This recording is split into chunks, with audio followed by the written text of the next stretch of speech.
Hello, good evening everyone. Nandito nga po pala kami sa practice po uli ng games ni Patuti. Ayan, at kasalukuyan po silang nagpa-practice. So, bali po soccer drilling lang po ito. And yung pong formal na games po nila ay it's gonna be on the second or third week po ng a month. So, ayan. So, practice lang po muna. Almost every other day po yung practice niya. So, ayan guys. Boys and girls po yan. So, bali practice lang po yan. So, every other day po ang practice. Minsan po, last week po, almost every day yung practice nila. Ayan guys. So, hindi pa po ito yung actual na games po na competing other teams. So, ito po ay parang yung hindi sila yung magkakaedad. So, halo-halo po yan. Merong mga bata pa. Ayan. So, practice lang po nila yan. So, ganyan po. Lagi po silang may summer practice. Napakaganda po ng dito guys, ng lugar. Medyo malayo po ito doon sa lugar po namin.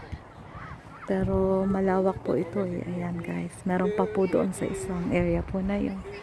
So yung pong pinaglalaroan po nila, yung po talaga yung gym na kung saan po yung talaga yung po yung laruan po talaga. Ito yung practice lang po yung dito sa lugar na to. Ayan. Medyo malayo po itong mga kanina po sa highway na po kami dumaan kasi malilate po kami ng practice. So ayan guys, noodin natin si Patuti. Ayun. Yan po siya. Number 5 po si Patuti. Ayan.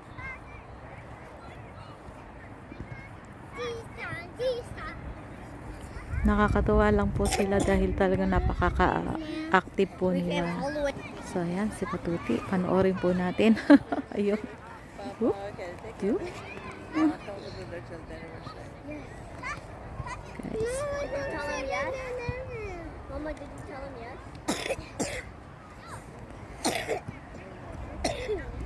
Mama, go 7-Eleven.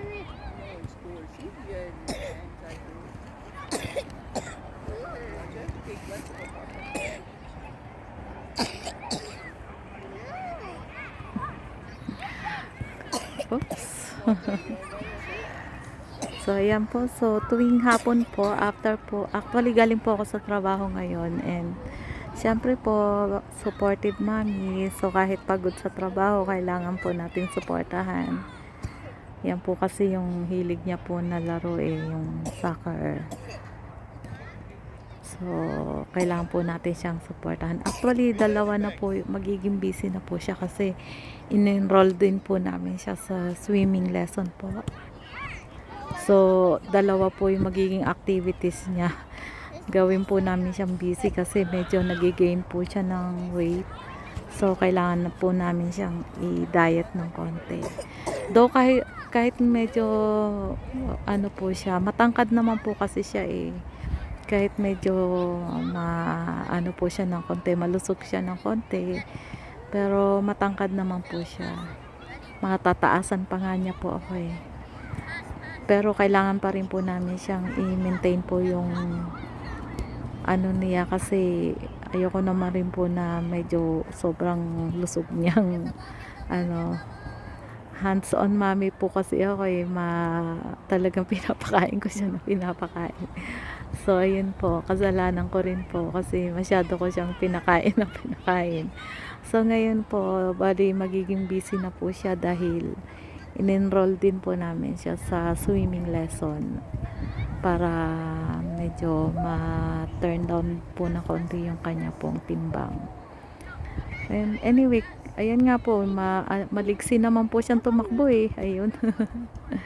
Kahit ganyan siya na medyo malusog mabilis din siyang tumakbo. Mana din po siguro sa akin kasi during my elementary, high school and college, ano din po ako eh, at athlete din po ako eh. Ano na naman po ako sa track and field naman po ako, mga lalabs. Kung hindi niyo po matatanong, I was always first ano po, lagi ako sa takbuhan sa track and field. Lagi po ako nag-uuwi ng medal. Mabilis po ako manakbo dati. Ngayon hindi na ako mabilis manakbo. Maaabutan na ako. Yeah, that was the ano po, that's the truth po. I was always in a track and field po noon. And lagi po ako nananalo. Competing other school. Lagi po akong ano, nag-uuwi ng trophy. First lagi po ako. And I was also ano din po ako yun sa mga ano, yung 100 meter das, ano, yung relay, 200 and 400, yung kaya ko po yung takbuhin. Ganon po pabilis ako ng takbo. Dati mabilis ako manakbo, ngayon hindi na. Bumigat na ako. I was so skinny during my ano po, elementary grades, high school and college. Payat po ako noon eh, napakapayat ko po noon. So, para lang akong ting-ting. Ayun, ngayon hindi na. Siksik na ako. And even my son, he's also ano po, mahilig din po siya naman sa basketball. Yung anak ko na lalaki. Ito naman si Patuti sa soccer naman. So, ayan. Natutuwa naman din po ako dahil yung mga hilig nila is talaga naman kailangan kong suportahan kasi gusto ko po yun. Ayun. Dahil yun naman po talaga dapat sa ating mga anak. Dapat po support lang po tayo, lalo na yung mga hilig po nila yung mga sports or kahit na po anong mga alam natin na makakatulong po sa kanila. Merong namang mahilig sa mga music or sa mga kung ano pa man na alam natin sa ikabubuti nila. We need to support po sa kanila para din naman po sa kanila yon. So, yan. Tuti. Let's share. Yan guys.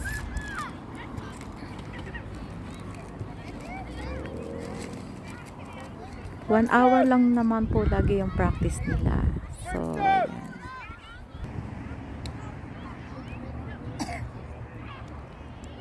Yan. At talaga naman po nakakatuwa silang panoorin. Ako, nai-enjoy po ako. Pang-alis din po ko rin po ng pagod. Like, kahit na galing ako sa work, tapos pupunta pa po ako sa practice ni Patuti. So, okay lang po sa akin. Nakaka-relax din po. Maliwalas naman po dito eh. Ayan. At mag-8 o'clock na po ng actually 7 past 7 na po. So tignan nyo yung araw ipapalubog pa lang. Ayan. So 2 months from now eh malapit na naman po yung winter.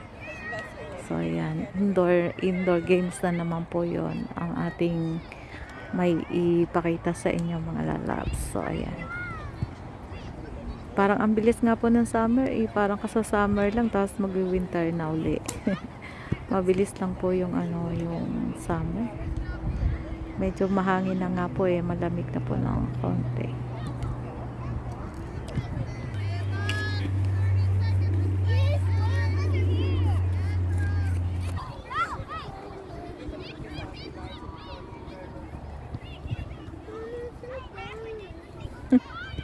Pagod na sila.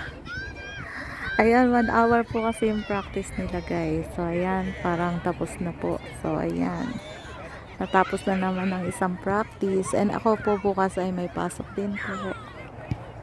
So ayan, thank you so much everyone sa mga patuloy niyo pong pag-support po sa akin mga videos.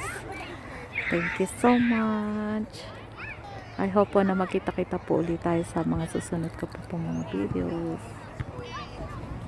So, ayan, thank you everyone. Salamat po sa inyong lahat ng mga sumusuporta po. Don't forget to like and share and subscribe. Yeah, thank you so much everyone. See you guys next time. This is DJB. God bless you all. Mama.